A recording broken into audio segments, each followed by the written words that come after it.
श्रीमद्भगवद्गीता श्रीमद्भगवद्गीता अथ त्रयोदशोऽध्यायः अथ त्रयोदशोऽध्यायः श्रीभगवानुवाच श्रीभगवानुवाच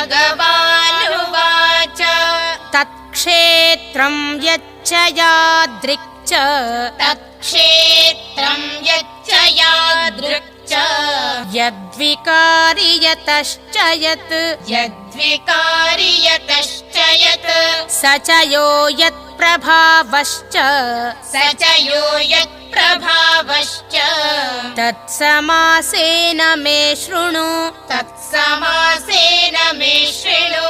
ॐ तत्सदिति तत्सदिति श्रीमद्भगवद्गीतासु उपनिषत्सु ब्रह्मविद्यायां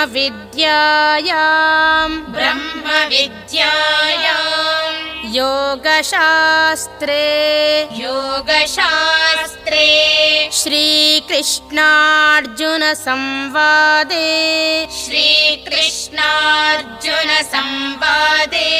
क्षेत्रक्षेत्रज्ञ विभागयोगो नाम